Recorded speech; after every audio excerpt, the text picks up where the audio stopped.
Istri pertama Deddy Mulyadi jadi alasan Ane Ratna ajukan gugatan cerai. Agar kalian tidak penasaran, simak beritanya sampai selesai. Namun sebelum kita lanjut, bolehkah kalian tekan tombol like, dan yang belum subscribe bisalah tekan tombol subscribe channel ini terlebih dahulu, agar kami makin bersemangat berikan berita menarik setiap harinya. Kalau sudah, langsung saja simak beritanya sampai selesai. Jejak digital pertama Kang Deddy. Ketika mengaku sudah memiliki istri pertama, sebelum meminang Ane, ia ungkapkan saat pelantikan pengurusan Partai Golkar, Jawa Barat di Sentul International Convention Center pada Rabu tanggal 1 Juni tahun 2016 silam viral kembali ketika mencuat kasus perceraiannya. Dalam kesempatan itu, sosok yang lebih akrab disapa Kang Deddy tersebut juga terang-terangan lebih banyak menghabiskan waktu dengan istri pertamanya. Jejak digital itu membuat publik berasumsi ketika Ane Ratna Mustika memasuki fase tertinggi kekuasaannya sebagai Bupati Purwakarta, ia kemungkinan sudah tidak nyaman menjadi istri kedua dari Deddy Mulyadi. Banyak warganet yang menduga alasan Ane Ratna menggugat cerai suaminya karena sudah jarang diperhatikan. Hal itu juga dapat terlihat dari rekam jejak digital Deddy Mulyadi dan juga pernyataan dari Ane Ratna yang menyebut siapa istri pertama sang suami. Istri pertama saya itu rakyat, istri kedua di rumah, Ane Ratna Mustika, tulis Deddy Mulyadi dalam akun @deddymulyadi1971. Diketahui, Deddy Mulyadi lebih sering keliling desa untuk melihat kondisi masyarakat sembari menyerap aspirasi dan harapan mereka.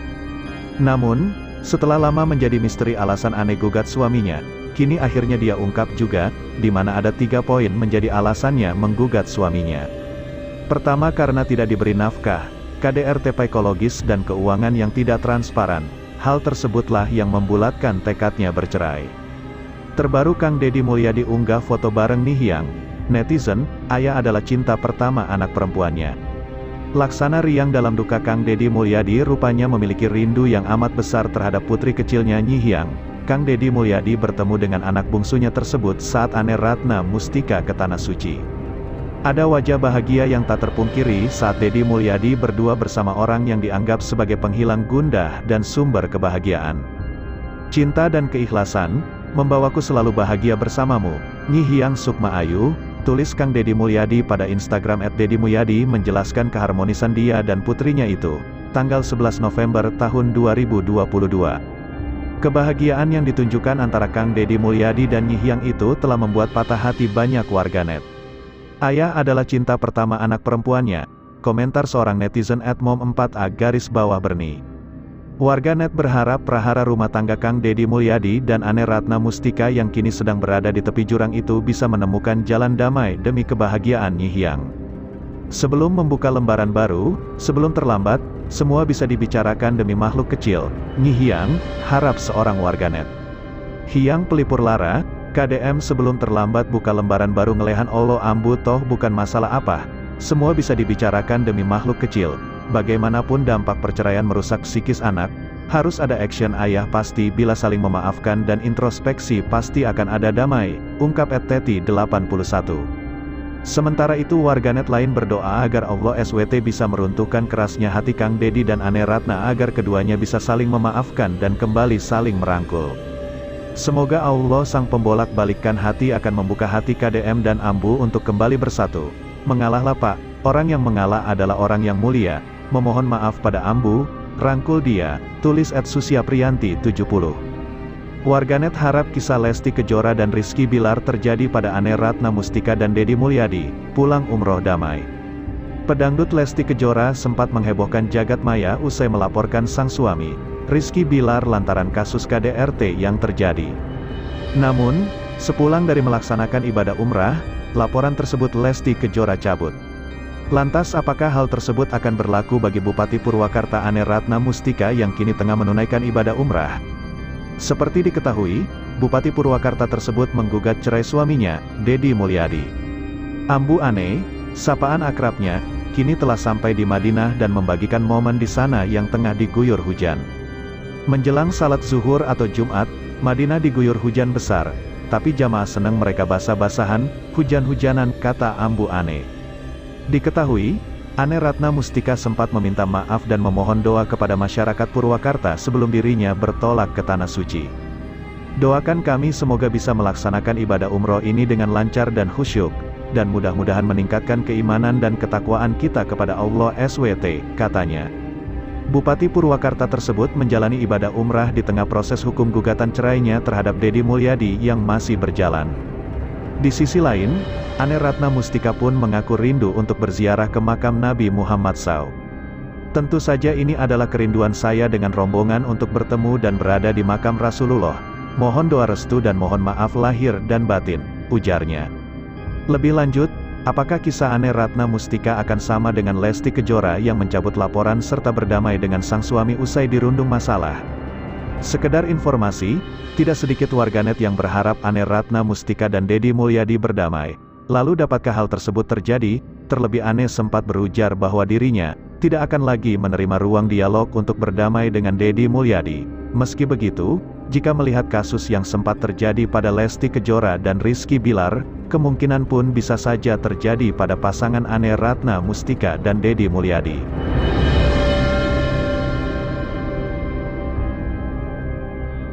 Sebuah catatan kecil Kang Deddy Mulyadi, hobi tak sama dengan pencitraan. Keliling kampung dan menyapa warga adalah kebiasaan saya sejak dulu. Bahkan semenjak saya menjadi anggota DPRD Kabupaten Purwakarta, tak jarang saya menginap di rumah warga. Itu sekitar 15 tahun lalu, di mana saya bukan siapa-siapa sama seperti hari ini saya masih tetap bukan siapa-siapa. 15 tahun lalu sama sekali tak terbayang sedikit pun tentang apa yang disebut pencitraan, bahkan terfikir mencalonkan diri pada jabatan apapun tidak sama sekali. Zaman itu tak ada media sosial, kita tak mengenal Facebook, Instagram, Twitter dan lain sebagainya. Lalu bagaimana mungkin kebiasaan dan hobi saya disebut pencitraan? Tetapi dapat difahami karena dinamika politik saat ini berpadu dengan kemajuan teknologi serta kebiasaan para pejabat yang memang sengaja mengekspose segala ragam kegiatannya dengan tujuan salah satunya untuk dikenal dan mungkin sebagian diantaranya ada hasrat ingin dipuji. Beribu maaf saya katakan tidak untuk diri saya sepenuhnya sadar dan mengakui bahwa segala puji bagi Allah, Tuhan semesta alam. Sama sekali tidak menjadi masalah tentang penilaian publik atas apa yang saya lakukan selama ini. Tentang kebiasaan, tentang hobi dan kebutuhan saya sebagai pemimpin untuk selalu merasa dekat dengan rakyat. Bukan hanya dekat tetapi kebutuhan saya adalah untuk dapat selalu hadir di tengah-tengah mereka. Mendengar keluh kesah mereka, mendengar curhatan mereka dan berupaya membantu mencarikan solusi serta menyerap berbagai aspirasi mereka. Sungguh indah hidup ini jika senantiasa dapat berada di tengah mereka, karena sejatinya saya memahami dan menyadari bahwa saya tiada beda dengan mereka. Adapun apa yang diamanahkan Allah kepada saya sebagai Bupati Purwakarta, hanya sebagai sebuah upaya untuk berbakti kepada masyarakat melalui kebijakan-kebijakan yang dibuat pemerintah daerah. Saya sama sekali tidak terganggu dengan berbagai tuduhan, isu bahkan fitnah sekalipun, mengenai apa yang selama ini saya kerjakan sebagai salah satu tugas saya sebagai pemimpin yang orang kemudian menilainya sebagai sebuah pencitraan, saya tidak masalah. Faktanya, alhamdulillah dalam catatan saya tidak kurang dari 1000 anak di Jawa Barat yang berubah nasibnya karena kehendak Allah dan mungkin saya adalah salah satu perantara yang dipercayanya. Sekali lagi, kebahagiaan saya adalah berbahagia ketika melihat saudara-saudara saya berbahagia. Lalu sebagai konsekuensi seorang pemimpin daerah, jika suatu saat pada suatu kesempatan diri saya harus berkorban dan dikorbankan untuk kepentingan rakyat banyak, saya adalah pemimpin yang siap untuk itu. Hari ini, saya disebut-sebut sebagai salah satu bakal calon gubernur Jawa Barat. Mohon digaris bawahi bahwa yang menyebutkan demikian adalah bukan saya secara pribadi namun media dan mungkin juga publik secara umum.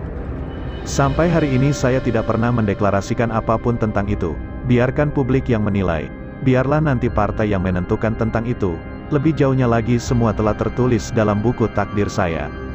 Apapun kemungkinan dapat terjadi dan saya sebagai makhluk tentu harus tunduk dan patuh pada ketentuannya. Saya haruslah siap dan insya Allah saya siap.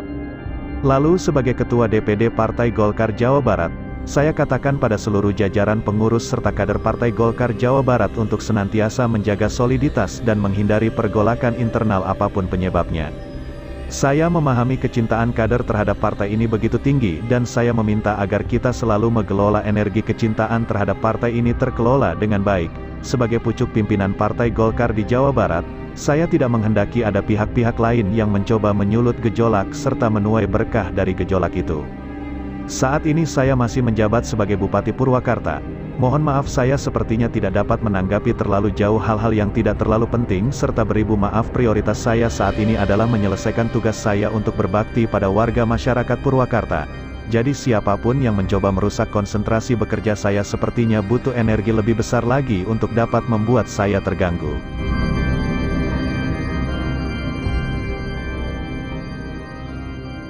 Cerita tentang Sri Mulyawati, istri pertama Kang Deddy Mulyadi. Cincin pun dijual demi penghuni sekretariat. Sosok Sri Mulyawati, istri pertama Kang Deddy Mulyadi, sempat dibeberkan dalam acara ulang tahun ke-23 Ahmad Habibie Bungsu Maula Akbar, alias Aula atau Maula Akbar pada tanggal 4 November tahun 2022 lalu. Namun, Saipul Bahri alias Om Zain, kembali menuturkan lebih panjang tentang Sri Mulyawati, ibu kandung Maula Akbar itu. Om Zain termasuk sosok yang juga mengenal dekat Sri Mulyawati, sebab, saat jadi aktivis HMI Cabang Purwakarta, dia termasuk menjadi penghuni sekretariat setelah jadi sekretaris HMI Cabang Purwakarta. Sebetulnya, Om Zain kuliah di Subang, namun, saat itu Subang belum ada cabang HMI, sehingga menjadi bagian HMI Cabang Purwakarta.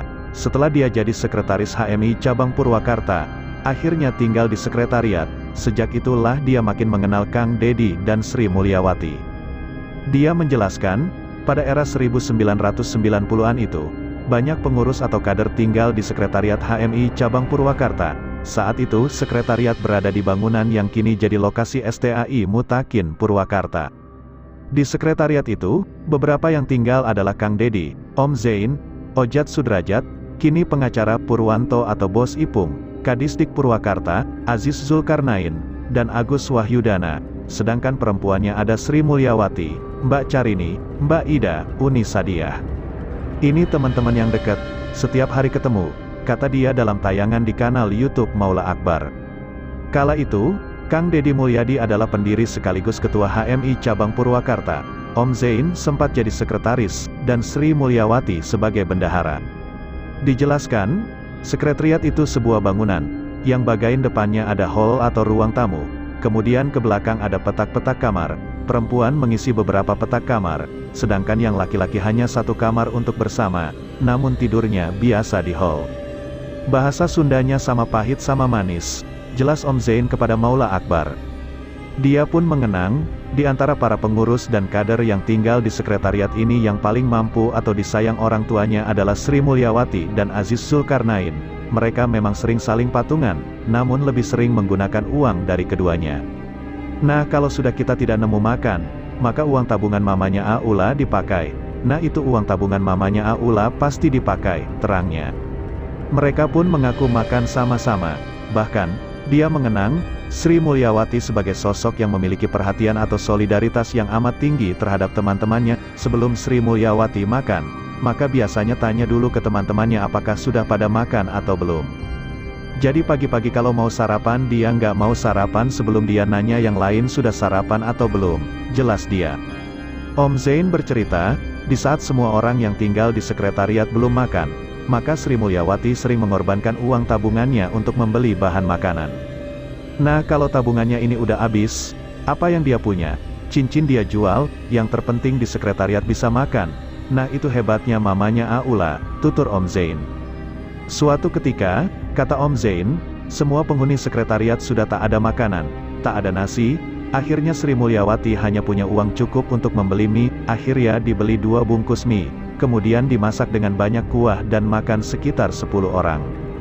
Itulah mamanya Aula betapa dia memikirkan teman-teman semua yang ada di sekretariat HMI, bahkan sampai suatu saat SPP-nya terpakai untuk biaya kehidupan sekretariat, bukan untuk ngapa-ngapain, buat untuk menyambung hidup doang agar supaya bisa makan.